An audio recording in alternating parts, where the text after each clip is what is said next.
Minnesota knows the time has run out. Tarkenton turns to go off the field. Listen to this, ladies and gentlemen. Time has run out. And so it was in 1974. After 42 years of famine, the Pittsburgh Steelers, one of the NFL's oldest and most respected teams, had realized their first championship. It was sweet to be sure. But as in our everyday life, championships are short-lived. They last only 1 year. Today's heroes can very quickly become yesterday's stars, nostalgic memories of a day gone by. To win a championship in the world of sports is a funny thing. Distraught fans and critics refer to chance, others to luck. And those that totter on the brink of sports lunacy use the word fluke. But to win a sports championship twice, well, that's another thing. No longer are there critics. How can there be? You've proven yourself to be the strongest, the sternest, the best against all challengers. No longer are words of question used. In their place are statements of the imperative. Outstanding, great, dynasty. In 1975, the Pittsburgh Steelers faced the challenge of defending champions. Some have succeeded, many have failed.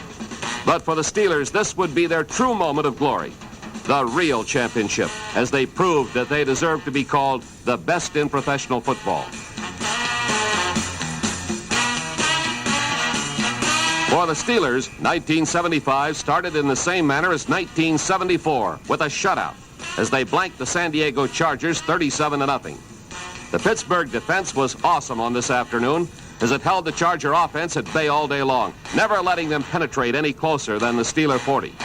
But the following week, the Steelers received an early season shocker when the Buffalo Bills, behind O.J. Simpson, who rushed for 227 yards, reduced the Steelers to the ranks of 500 at 1-1 by leveling Pittsburgh by a score of 30-21. However, for the Steelers, this would be their last loss for many weeks to come, not realizing the pangs of defeat again until the final week of the season. Steelers' surge back to the Super Bowl started on Sunday, October 5th, when they journeyed to Cleveland to take on their arch rivals, the Browns, and they destroyed them by a 42-6 score. For quarterback Terry Bradshaw, the game started on a spectacular note. He completed his first 7 passes, and the Steelers forged into a quick 21-0 lead. Slot right formation. Bradshaw, rolling right, firing, open man, there it is. Touchdown to Johnny Stallworth. The Steelers are on the board. Stallworth running almost laterally to the goal line, coming into the end zone toward the near side, slanting out to the sideline. Wide open. Tony Peters was beat on the play. He was embarrassed. And the Steelers have gone in for the TD at the 1-yard line. Here's Bradshaw giving to Franco. Cuts over the left side of the line. He's into the end zone for a touchdown. Barely made it, but he did. 2 tight ends. Mullins to the left, Brown to the right. Grossman is a close flanker, and the handoff carried by Mike Collier into the end zone. Off the right side, the rookie from Morgan State goes in. For Collier, that is his second touchdown of his rookie season. But Bradshaw suffered a bad cut on his throwing hand in the second quarter. And onto the scene strode Joe Gillum, and it didn't take him long to get into the act. Setbacks are wide. Gillum has not completed a pass in 2 tries. He is deep now. Now firing the ball out to the far side. Swan at the 20, over the 15, the 10, the 5. Swan is galloping for the end zone. A touchdown. What a brilliant move by Swan. Pittsburgh scored twice more in the fourth quarter as the Browns could only notch 1 TD, and the Steelers were well on their way. The next week, the Steelers lassoed the Denver Broncos by a 20-9 score as the combination of Terry Bradshaw to Lynn Swan proved to be too much. After Denver had taken an early 3-0 lead, Bradshaw found Swan from 43 yards out, and the Steelers were ahead to stay. Here's Bradshaw deep. Look out. Long ball, far side. There goes Swan. Double coverage. He takes it for a touchdown. Oh,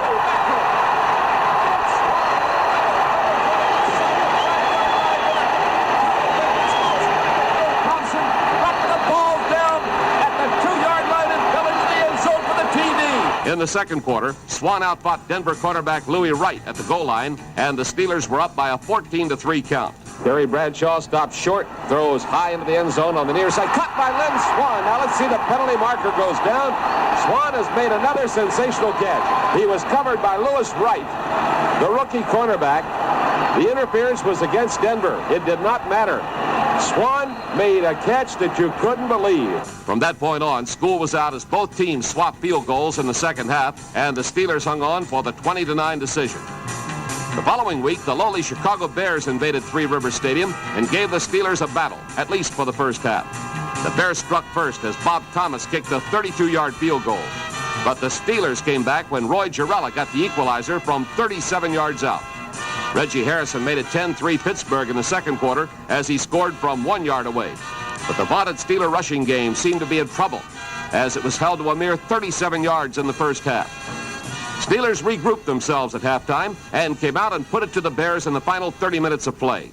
First, Roy Girella booted home an 18-yard field goal, and Franco Harris, Rocky Blyer, and Terry Bradshaw did the rest as the Steelers turned what seemed to be a close game into a rout, winning by the score of 34-3. Here is Randy Grossman in as the second tight end. Now, Grossman is lined up as the flanker to the right, and Mullins is actually the tight end to the left. And Bradshaw gives the inside handoff to Harris on a crossbuck right to left. He goes into the end zone for the touchdown. Handoff is to Rocky. Rocky driving through people. He's down into the end zone. Touchdown, Pittsburgh. Rocky Blyer going straight through the middle, taking defenders with him right into the end zone. Carried Wayman Bryant in.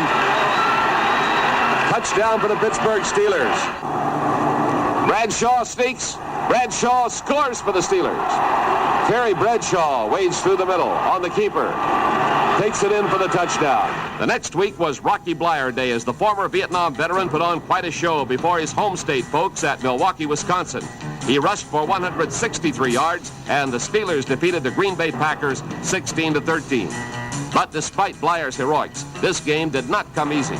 The Steelers were actually trailing 6-3 when Mike Collier put them in front by returning a second quarter kickoff 94 yards for a touchdown. Gamello left to right, kicks it very high, coming down rather short at the 6-yard line. Collier with the ball over the 15, angling right over the 20, the 25, the 30. Here he comes up over the 40, the 45, the 50, breaks into the open. The Green Bay 30, he's running, and hot pursuit, he's to the 10, the 5. He's in for a Pittsburgh touchdown. Holy mackerel. Mike Collier took the kickoff. Collier got the opening. Collier angled to the sideline. Collier broke into the open near midfield, and Collier races the distance. He goes 94 yards for a touchdown. But the Pack fought back and knotted the score in the third quarter when John Brockington rambled in from 5 yards away.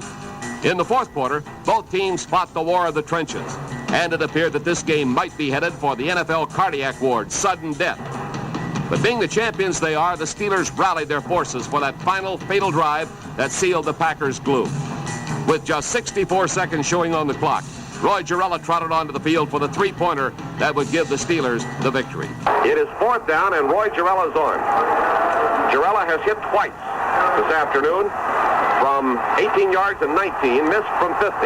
This is from the 19-yard line, a 29-yard field goal. Walden is the holder. The snap to Walden. Girella kicks. It is up there. It is long enough. It is good. Despite their fine 5-1 record, the Steelers were in second place in the AFC Central, behind the unbeaten Cincinnati Bengals. But on Sunday, November 2nd, a high noon shootout took place at Riverfront Stadium in Cincinnati. The game was tied at 3-3 when Lynn Swann beat Lamar Parrish. Bradshaw backpedals. He looks. There comes his man, and he fires. Hits him down at the 15. Lynn Swann will go for a touchdown. Swann came down and across. Took the ball at the 15. Bradshaw took a pretty good lick in there as he fired the ball from Bill Kohler. But he hit Lynn Swann, and he hit him in no uncertain terms. Great pass, great catch, great run. Swann was untouched going into the end zone, and the Steelers take the lead. Then in the third quarter, Rocky Blyer, and yes, Lynn Swann again, jettisoned the Steelers to what seemed to be an insurmountable 23-3 lead. Bradshaw giving to Blyer, slanting over the right side. Blyer goes into the end zone, standing up. Blyer found the hole over the right side on a slant. Sam Davis had taken Al Beauchamp out of the play, and Blyer galloped into the end zone for the touchdown. Now Bradshaw goes to the end zone. Swann is wide open. Swann left the defensive man behind. Wowie. He left Lamar Parrish down on the turf, and Parrish takes off his helmet, slams it into the grass in disgust. But disaster seemed to strike as the Bengals behind quarterback Ken Anderson narrowed the score to 23-17. However, on their next drive, Mike Wagner stepped in front of an Anderson aerial and returned it 65 yards. Anderson is back deep this time to throw. There he's firing. and it's picked off by Mike Wagner inside the 20, out over the 25, the 30, the 35, the 40, the 45, the 50 has blockers in Cincy territory, down over the 30, the 25. Wagner cut from behind and brought down inside the Cincinnati 20. Wagner picks it off, and Wagner could well have saved the day. Then in just 3 plays, the Steelers moved in for the winning score. Now a tight formation, 2 tight ends. Grossman flanking close on the right side. Quarterback sneak, and Bradshaw's in there to score for the Steelers. The Bengals did manage to ring up one more touchdown, but it was too little, too late, as the Steelers hung on for a 30-24 win. So now there was a 3-way tie for the top spot in the AFC Central Division between the Steelers, Cincinnati, and the upstart Houston Oilers. For the Oilers, 1975 was a rags-to-riches kind of season as they emerged from the bottom of the NFL to the executive suite. And who should be the Steelers' next opponent but those same Oilers? They were a gung-ho bunch, and the victory over the world champion Steelers would be just the right touch in their season of miracles. And darn if they almost didn't pull it off. The game started as though the Steelers were going to run away and hide as they struck for 10 quick points in the first quarter. Walden the holder. Ball down, Girella kicks it. 22-yard field goal is good. Lynn Swan in the slot to the left. Bradshaw back looking for Swan. There it goes. He takes it. Oh, was that a beauty. In behind the defensive man as Swan went down and over toward the corner. Bradshaw just threw a beautiful pass. Swan was right there. It went over the head of Bob Atkins into the arms of Lynn Swan. And even after Houston had narrowed it to a 3-point ball game, the Steelers refused to let up. They came back with a touchdown of their own. Bradshaw back. Bradshaw runs forward, and they can't get him yet. Now he throws, and he completes it for a touchdown.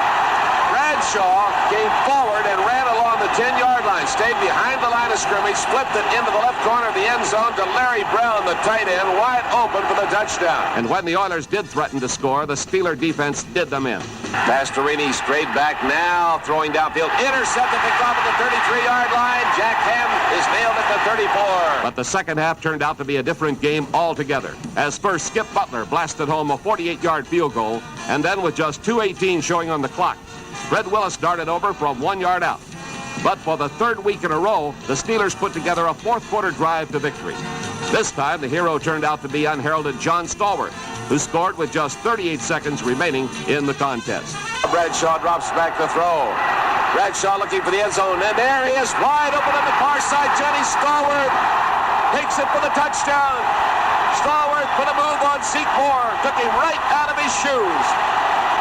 A move to the outside on the far side of the field in the end zone. Stallworth, second-year man from Alabama A&M, made the move, and Bradshaw hit him with a strike. The next week, the Steelers got away from the beat-the-clock type victories by destroying the Kansas City Chiefs 28-3 as Franco Harris rushed for 119 yards. Terry Bradshaw completed 16 of 24 passes for 204 yards.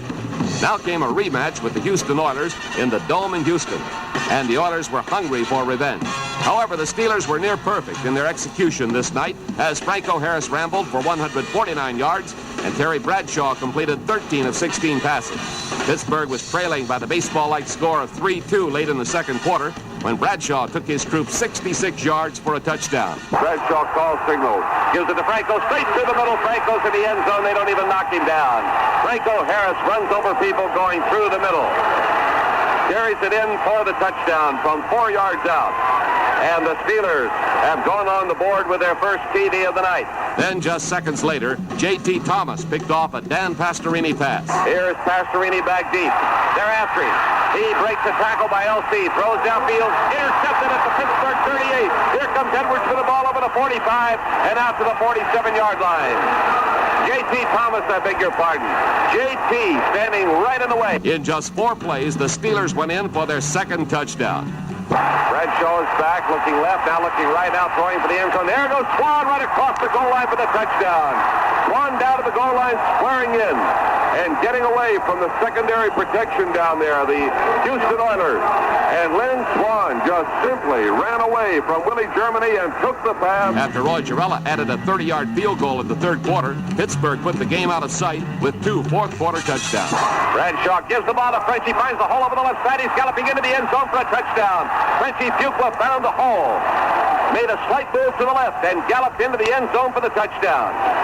Just an absolutely perfectly executed play from 13 and a half yards out. Bradshaw sets them 1st and 10. They give to Franco. Franco breaking down to the 5. Franco's going into the end zone for the touchdown. Made his move to the left, cut back through the hole.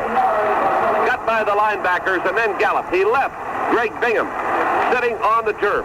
And on defense, the Steelers were unstoppable as they picked off 2 passes and sacked Houston quarterback Dan Pastorini 4 times. The win over Houston, coupled with Cincinnati's being upset the previous day, moved the Steelers into sole possession of first place in the AFC Central Division. But they still had a horse race on their hands, and they knew it. The following week, the Steelers made it 9 straight as they downed the Joe Namath-led New York Jets by a 20-7 score.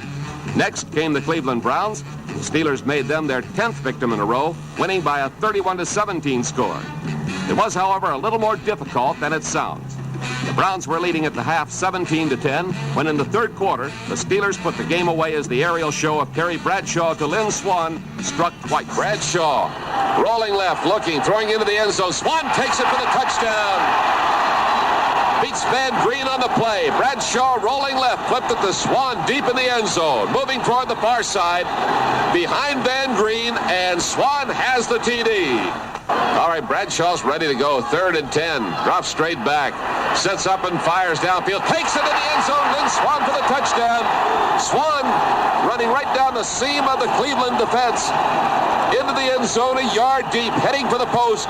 Took the pass for the touchdown. And on the ground, Franco Harris rushed for 103 yards. The 17th 100-yard game of his career, as he also totaled over 1,000 yards on the season, to become only the 7th player in NFL history to have 3 or more 1,000-yard years.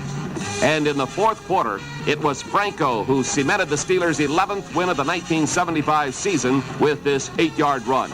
And here's the handoff, and the ball is given to Franco Harris. He goes in. Despite their fine 11-1 record, the Cincinnati Bengals were still breathing heavily down the neck of the Steelers. On Saturday, December 13th, the 2 teams met at Three Rivers Stadium to resolve the issue of the AFC Central once and for all. As was the case in their first meeting, Pittsburgh struck early, racing to a 14-0 first quarter lead, as the offense notched 1 score and the defense got the other. And Bradshaw is back to throw, looking. Can't find anybody. Now he throws complete into the end zone. Lynn Swann takes it for the touchdown. Bruce Cosler, the second tight end. Stan Fritz is in to replace Johnson as a running back. They are tight and powerful. 3rd and 1.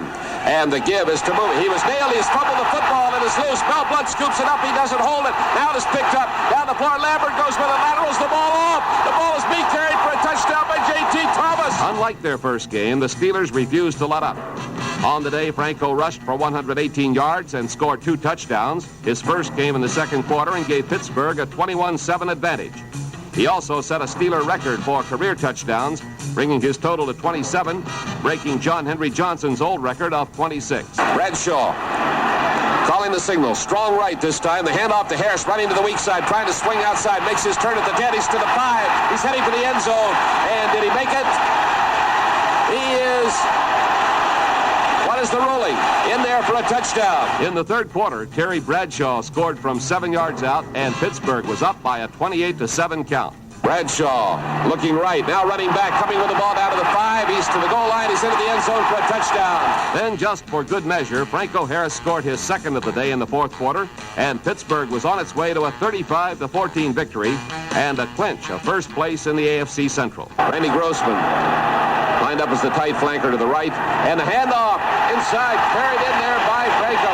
What a beautiful handoff by Bradshaw on a pivot to Franco, coming through on the delay, taking that handoff and going in for the TD. So now, with their division secured and a home field advantage in the playoffs already attained, the Steelers journeyed to Los Angeles for their final game of the season against the Rams. For Pittsburgh, this game was used as a tune-up for some of the lesser-known players who had not seen that much action. And as a result, the Steelers were defeated 10-3.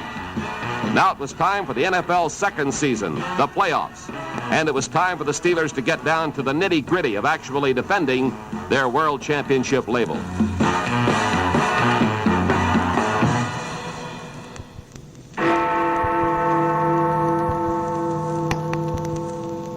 For the Cinderella Baltimore Colts, midnight was a little early in its coming. But come it did as Franco Harris and the Pittsburgh defense turned the Colts' carriage into a pumpkin, downing the NFL's miracle team of 1975 by a score of 28-10. For Harris, it was a day to remember as he rushed for a playoff record 153 yards. And when he was not on the field, the Pittsburgh defense was doing its thing by picking off 2 passes and rushing the quarterback ferociously as only the Steelers' steel curtain can do. After opening the game in a rather conservative fashion, the Steelers threw caution to the wind, moving 61 yards in just 4 plays to score the first touchdown of the afternoon. Bradshaw wants to throw. He's deep. Takes time, looks down the middle, look out. Lewis pulls it in a one-hand catch at the 40, down to the 35, the 30. It goes out of bounds at the 26-yard line. Here's Bradshaw handing off to Harris. Harris trying to get blocking protection, cuts over the left side. He goes into the end zone to score. Harris, under his own power inside the 5, had the initial block by Jerry Mullins, and he was running almost parallel to the turf. Kept his balance, and went the additional 3 yards into the end zone. Fell in for the touchdown. Franco on a great run with the hole opened up by Jerry Mullins. He was off balance. He was running parallel to the turf, and he kept his footing and took it into the end zone for a Steeler TD. But the Colts managed to close out the first half at 7-7 when Lloyd Mumford picked off a Terry Bradshaw pass and set up the tying touchdown. Baltimore upped its lead to 10-7 in the third quarter when Tony Linhart kicked a 21-yard field goal. Could it happen? Was this Colt team blessed with some kind of supernatural power? Would it derail the defense was quick in coming? And the answer was no. After losing regular quarterback Burt Jones in the early going, the Colts went to Marty Domrys. Things seemed to be going his way until he threw a ball into the hands of the NFL's premier interceptor, Mel Blount, in the third quarter. Blount returned it 20 yards to the Colts 7. Here is Domrys back to throw, gets it away, and it is intercepted, picked off at the 25. Here comes Mel Blount down to the 15. Blount in a crowd at the 10. Blount goes down at the Baltimore 7-yard line. In just one play, the Steelers regained the lead for good. Handoff. Carry by Rocky Bleier off the right side. Second effort down into the goal line. He's in there for a touchdown. Rocky Bleier going off the right side. Gave it a great second and third effort. Carried it into the end zone for a Steeler touchdown. 7 yards out. In the fourth quarter and with only 9:39 showing on the clock, Steelers demonstrated their awesome power. They had the ball at the Colt 39 when Terry Bradshaw hit Larry Brown with a 9-yard pass. Then Bradshaw went to the Steelers' bread and butter man, Franco Harris, and he carried them to the shadow of the goal line. That set up Bradshaw, who took the ball in himself. Bradshaw lines them up. Here's the sneak. Bradshaw goes over the right side, and he's into the end zone for the touchdown. You had the feeling as he came out of the huddle he was going to do it himself. And sure enough, he did. Oddly, both quarterbacks, Jones and Bradshaw, were injured in the first half, but both were around at the end. However, the man who really gave Steeler fans something to talk about was veteran linebacker Andy Russell, a relic from the Dark Ages, who set another playoff record in the fourth quarter when he recovered a fumble and went 93 yards for the final touchdown of the day. A fake by Jones. Ball knocked out of his hands, picked up by the Steelers. The 30, the 40, down to the Colt 40, the 30, the 20. He's going to go for a Steeler touchdown. Holy smokes! So now it was on to the AFC Championship game against the Oakland Raiders. Opposing players often refer to linebacker Jack Lambert as the meanest man in football. And on Sunday, January 4th, you understood why as he recovered a playoff record 3 fumbles and keyed a magnificent defense that must have had the Oakland Raiders yearning for the warmth of the Pacific Coast. It was a cold day, 15-degree temperatures and an 18-mile-an-hour wind. And it brought back thoughts of that memorable Dallas-Green Bay confrontation of a decade ago. The first half produced little scoring, but good action. Make it 3rd and 7. Fuller backers in tight. They have a 5-man front. They rush 4. Bradshaw's looking. Bradshaw's in trouble. Running to the right. Bradshaw rolling and looking and throwing downfield. There's the receiver, Frank Lewis at the Oakland 48. Takes it over the 45, out of bounds at the 43-yard line. Lewis drifted into the open, and Bradshaw, by rolling right, had time for the Oakland secondary to collapse just a little bit. Lewis shot into the open, took the pass. Jack Tatum made the stop, and the Steelers have a first down at the Oakland 43-yard line. Slot right formation to the near side. Frank Lewis is in the slot. Bradshaw, the quarterback. Setbacks normal. Bradshaw stops shortly, pumps, then throws. Intercepted at the 26. Here they come over the 30, and after the 35, a fumble, a dive for the football. And who has it? At the near sideline, Oakland recovers. Steelers have Lynn Swann to the right, to the near side. Lewis wide to the left. Bradshaw back in the end zone to throw, firing, going for Lewis. Intercepted, picked off at the 29-yard line on the far side. Overthrown over there and picked off by Jack Tatum. They line up with the flanker to the right, the split end to the left. And Stabler's back to throw. Stabler's looking, throwing, got a flag down. Passes intercepted downfield at the 30-yard line and is carried back upfield. Catch was made by Mike Wagner, and Wagner is in some sort of jostling contest over in the Oakland bench area. There was a penalty flag down. It was against Oakland. Steelers have the interception. Bobby Walden, the holder, at the 26-yard line. The snap of the football. It's down. Girella kicks it long enough. High enough. It's good. Girella kicks a 36-yard field goal. And the Steelers take a 3-0 lead over the Oakland Raiders. That 3-0 score held up through the third quarter before the offensive explosion in the final 15 minutes of action. Pittsburgh got things started when Jack Lambert, and where have you heard that name before, recovered an Oakland fumble at the Steeler 30. Stabler back again. Looking now to the swing man out of the backfield to the left. And he fumbles the football after he catches it, runs with it. We recover. Jack Lambert's running. Lambert's up over the 20, the 25. Pete Banaszak caught the pass. He was wide open. Took it, ran a few steps, hit, fumbled the football. Jack Lambert recovered it, ran with it, brought it back upfield to the 27, knocked down by Art Shell. Eventually, Franco Harris rambled in from 25 yards out as he just slid through the hands of rookie defensive back Neil Colsey. At the 25, with the snowflakes falling again, Bradshaw to Harris, can't find the hole inside, goes outside to the left, breaks a tackle, he's to the 20 down the sideline, he's going to go for a Pittsburgh touchdown. Franco Harris broke a tackle at the line of scrimmage, slipped outside, ran away from another Oakland defender, went to the sideline. He gallops 25 yards into the end zone for a Pittsburgh touchdown, the first TD of the afternoon. Then Oakland came to light, and the Raiders moved 60 yards in 6 plays, with Ken Stabler hitting Mike Ciani 14 yards away for the score that made it a 10-7 ball game. Dave Dalby goes over the football. Flanker to the right, to the far side. Stabler drops back again. Cool. Now throwing to the end zone, and there's a leaping catch at the goal line for an Oakland touchdown. This brought Lambert back onto the scene. Once again, he recovered an Oakland fumble, this time at the Raider 21. Slot right formation, wide to the right side for Oakland. Handoff is to Hubbard. He's caught by LC, fumbles the football. Steelers diving for it. They have it. Hubbard fumbles the football forward. And it is recovered by Jack Lambert. Taking advantage of this opportunity, the Steelers once again victimized rookie defensive back Neil Colsey as Terry Bradshaw lofted a 20-yard scoring pass to John Stallworth. It gave the Steelers a 16-7 lead. Bradshaw is back to pass. They're coming after him. Gets away, and now he throws to the end zone. Look out. It is caught. The defensive back goes down on the turf. What about that? The catch by Johnny Stallworth. The defensive back covering on the play. Neil Colsey slipped and fell. Stallworth was open to make the catch on the far side of the end zone.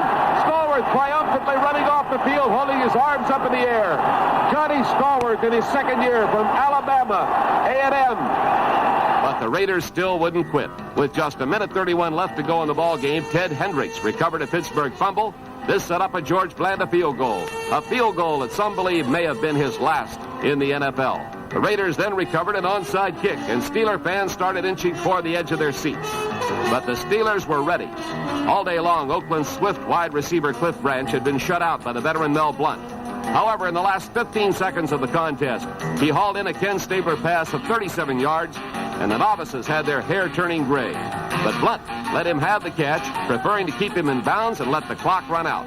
And the Steelers grabbed their second consecutive AFC championship. So now it was on to Super Bowl 10 in Miami, Florida. The dream of dreams had once again been accomplished. What had started in the sultry days of summer as a hope and had developed into a prayer and eventually a goal was now the Steelers for the taking for the second year in a row. They had proven themselves in the regular season. They had done what they had to do in the playoffs, but it really all came down to one game. And once again, the Steelers found themselves matched against a Cinderella team, a long shot, the people's choice, an underdog whose game plan seemed to be a bag of tricks. They were the Dallas Cowboys. Super Bowl 10 took place on Sunday, January 18th in the Orange Bowl amidst the Pro Bowl games.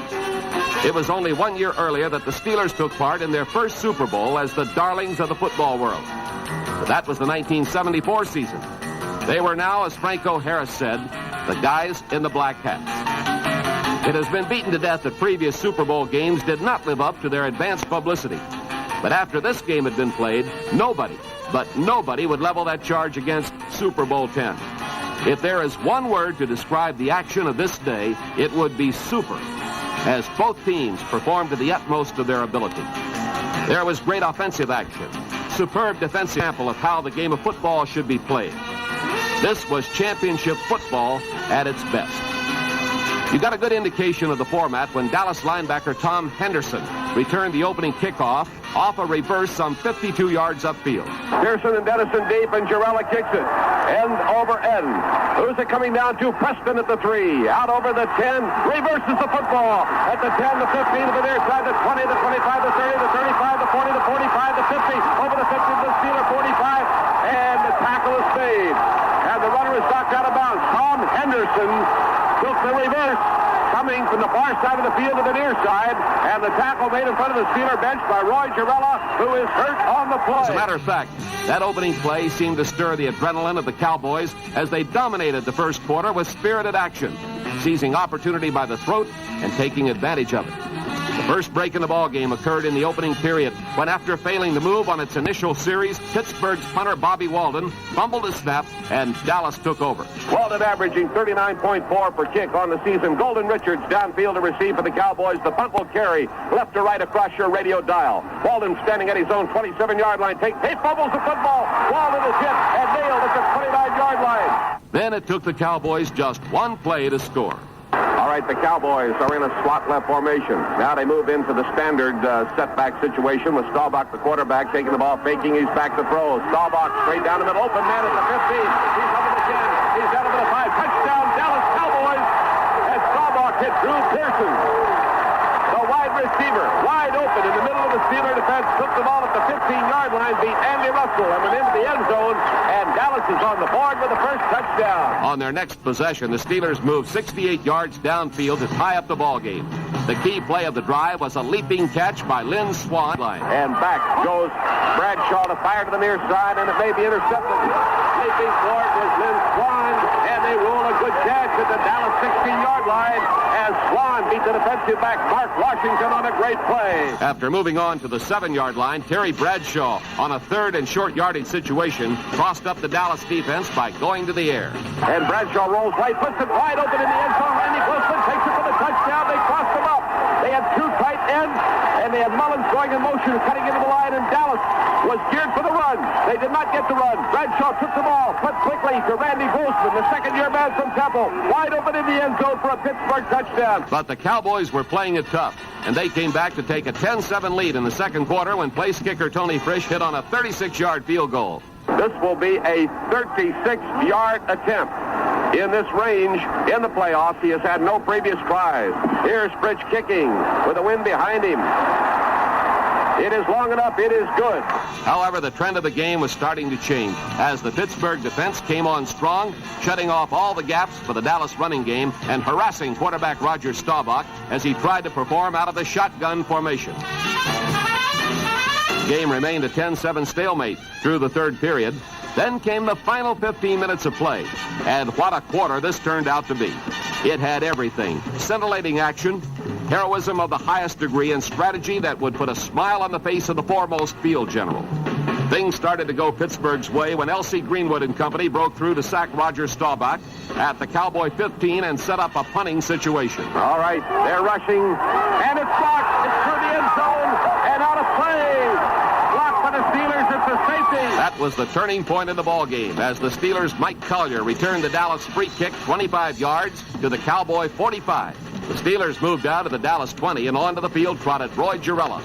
Jarrella had missed two, but when the Steelers needed it the most, he came through. All right, Jarrella trying for the third time this afternoon, a 36-yarder with Bobby Walden holding. Has the wind behind him this time. Nonetheless, it is still tricky.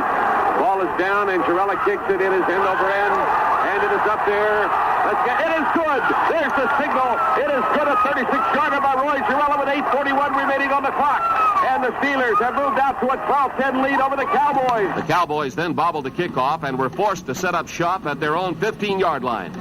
On their first play, Staubach went back to pass and threw the ball into the hands of Mike Wagner. Staubach, cool as a cucumber, lines them up. Shifting them now. Bringing a man in motion from wide right to left. Staubach, double fake, drops back and throws down to the middle. Intercepted, picked off by Wagner. He's coming over to 15 to 10. He's down to the 6-yard line. The Steelers advanced the ball close to the goal line and called on Roy Girella once again. All right, the adrenaline is flowing. Walden holding at the 14. Girella kicks it. It is up there. It is good. A 24-yard field goal by Roy Girella. Then when the Cowboys got their hands on the ball, the Steeler defense swarmed all over them and forced another punt. With the ball resting at the Pittsburgh 36-yard line, the Steelers put the game away. As Bradshaw was pounded into the turf, he unloaded a deep bomb, and Lynn Swann made his second sensational catch of the game and earned Super Bowl MVP honors. Bradshaw's back. He wants to throw. Now he fires for the bomb, and Lynn Swann going for it. Swann pulls it in for a touchdown. Lynn Swann beat his man on a bomb. Swann got a step beyond Mark Washington, who's been on him all afternoon. 64-yard pass, and Bradshaw was hurt on the play. But the Cowboys weren't dead yet. They came back to score when Staubach hit tight end Percy Howard in the end zone to make it a 21-17 game. However, the Steelers recovered the Cowboys' onside kick. And with Terry Hanratty in for the injured Terry Bradshaw, they kept the ball on the ground, moving down to the Cowboy 41. On fourth down, the Steelers elected to run the football to prevent a blocked punt. And being out of timeouts, the Cowboys had a long way to go with just a minute 22 showing on the clock. But they gave it a valiant effort. It all ended when, on the final play of the game, Glenn Edwards picked off a deflected pass, and the Steelers were Super Bowl champions for the second year in a row. So now the Steelers were among the elite in NFL history, joining the likes of the Green Bay Packers and the Miami Dolphins as the only teams to win back-to-back Super Bowls. They had fought the fight and won. They had withstood the pressure that goes with being world champions and proved that they were the best.